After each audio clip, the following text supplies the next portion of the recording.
श्री सद्गुरुदेव भगवान के श्री चरणों में कोटि कोटि प्रणाम। नारायण नारायण नारायण। दक्ष प्रजापति द्वारा स्तुति। दक्ष प्रजापति ने जल, थल और आकाश में रहने वाले देवता, असुर एवं मनुष्य आदि प्रजा की सृष्टि अपने संकल्प से की थी।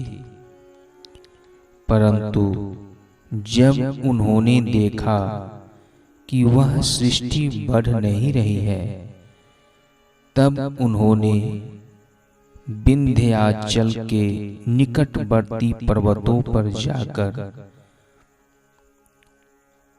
अधर्मर्शन नामक श्रेष्ठ तीर्थ में घोर तपस्या की तथा प्रजा वृद्धि की कामना से इंद्रियातीत भगवान की हंस गुह्या नामक स्तोत्र से स्तुति की।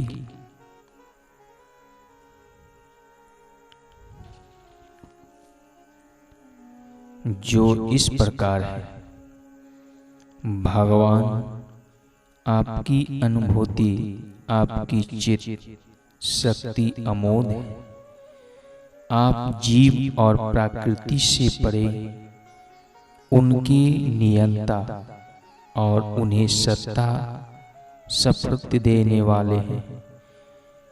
जिन जीवों के त्रिगुणमय सृष्टि को ही वास्तविक सत्य समझ रखा है, वे आपके स्वरूप का साक्षात्कार नहीं कर सके, क्योंकि आप तक किसी भी प्रमाण की पहुंच नहीं। आपकी कोई अवधि, कोई सीमा नहीं है। आप स्वयं प्रकाश और परात्पर हैं। मैं आपको नमस्कार करता हूँ। यूं तो जीव और ईश्वर एक दूसरे के सखा हैं तथा इसी शरीर में इकट्ठे ही निवास करते हैं, परंतु जीव सर्वशक्तिमान आपके सख्य भाव को नहीं जानता। ठीक वैसे ही जैसे रूप, रस, गंध आदि विषय अपने प्रकाशित करने वाली नेत्र, घ्राण आदि इंद्रिय वृत्तियों को नहीं जानते, क्योंकि आप जीव और जगत के दृष्टा हैं, दृश्य नहीं। महेश्वर, मैं आपके श्री चरणों में नमस्कार करता हूँ। देह, प्राण, इंद्रिय, अंतःकरण की वृत्तियां, पंच महाभूत और इनकी तन्मात्राएं, ये सब जड़ होने के कारण अपने को और अपने से अतिरिक्त को भी नहीं जानते, परंतु जीव इन सब को और इनके कारण सत्व, रज और तम, इन तीनों गुणों को भी जानता है, परंतु वह भी दृश्य अथवा ज्ञेय रूप से आपको नहीं जान सकता, क्योंकि आप ही सबके ज्ञाता और अनंत हैं।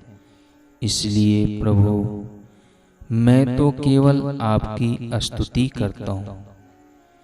जब समाधि काल में प्रमाण, विकल्प और विपर्य रूप विविध ज्ञान और स्मरण शक्ति का लोप हो जाने से इस नाम रूपात्मक जगत का निरूपण करने वाला मन उपरत हो जाता है, उस समय बिना मन के भी केवल सच्चिदानंदमयी अपनी स्वरूप स्थिति के द्वारा आप प्रकाशित होते रहते हैं।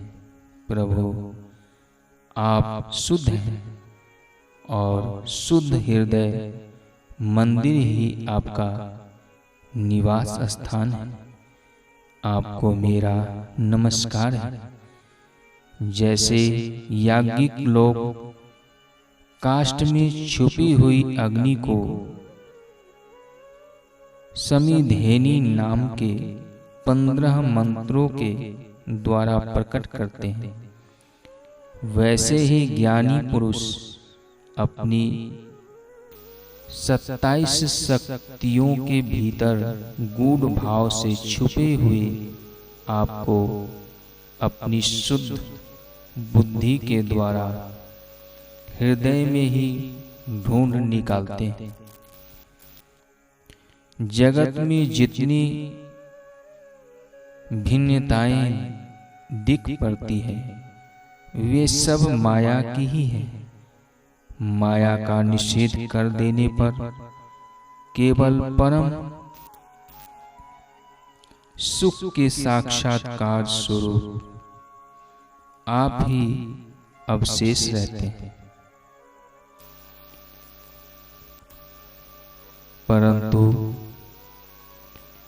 जब विचार करने लगते हैं, तब आपके स्वरूप में माया की उपलब्धि निर्वाचन नहीं हो सकता। अर्थात माया भी आप ही है। अतः सारे नाम और सारे रूप आपके ही हैं। प्रभु, आप मुझ पर प्रसन्न होइए। मुझ आत्म प्रसाद से मुझे आत्म प्रसाद से पूर्ण कर दीजिए। प्रभु, जो कुछ वाणी से कहा जाता है अथवा जो कुछ मन, बुद्धि और इंद्रियों से ग्रहण किया जाता है, वह आपका स्वरूप नहीं है, क्योंकि वह तो गुण रूप है और आप गुणों की उत्पत्ति और प्रलय के अधिष्ठान हैं। आप में केवल उनकी प्रतीति मात्र है। भगवान, आप में यह सारा जगत स्थित है, आपसे ही निकला है और आपने और किसी के सहारे नहीं, अपने आप से ही इसका निर्माण किया है। यह आपका ही है और आपके लिए ही है। इसके रूप में बनने वाले भी आप हैं और बनाने वाले भी आप ही हैं। बनने बनाने की विधि भी आप ही है। आप ही सबसे काम लेने वाले भी हैं। जब कार्य और कारण का भेद नहीं था, तब भी आप स्वयं सिद्ध स्वरूप से स्थित थे। इसी से आप सबके कारण भी।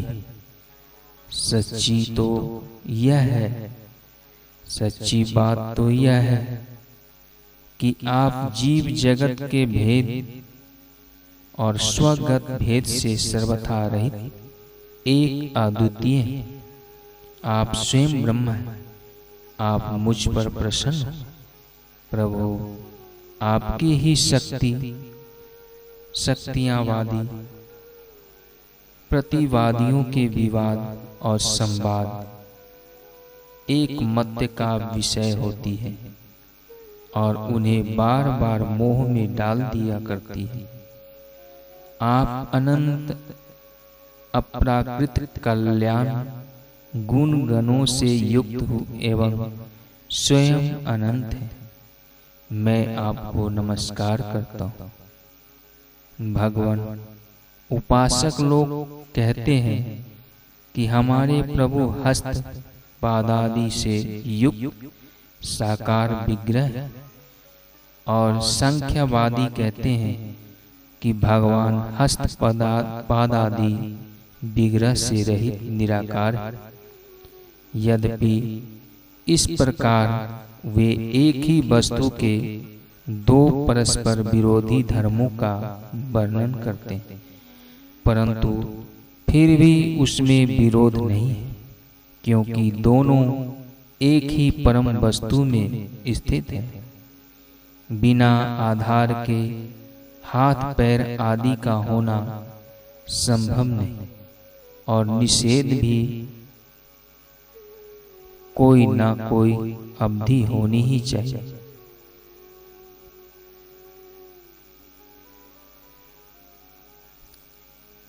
आप वही आधार और निषेध की अवधि है, इसलिए आप साकार निराकार दोनों से ही अविरुद्ध सम पर ब्रह्म है।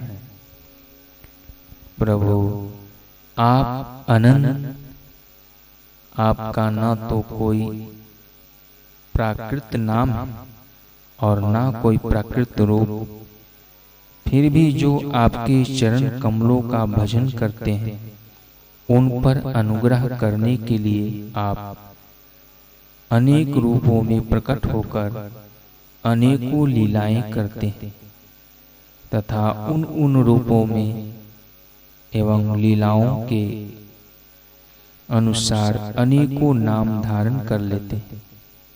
परमात्मा आप मुझ पर कृपा प्रसाद कीजिए। लोगों की उपासनाएं प्रायः साधारण कोटि की होती, अतः आप सबके हृदय में रहकर उनकी भावना के अनुसार भिन्न भिन्न देवताओं के रूप में प्रतीत होते रहते हैं। ठीक वैसे ही जैसे हवा गंध का आश्रय लेकर सुगंधित प्रतीत होती, परंतु वास्तव में सुगंधित नहीं होती, ऐसे सबकी भावनाओं का अनुसरण करने वाले प्रभु मेरी अभिलाषा पूर्ण करें। नारायण नारायण नारायण नारायण नारायण।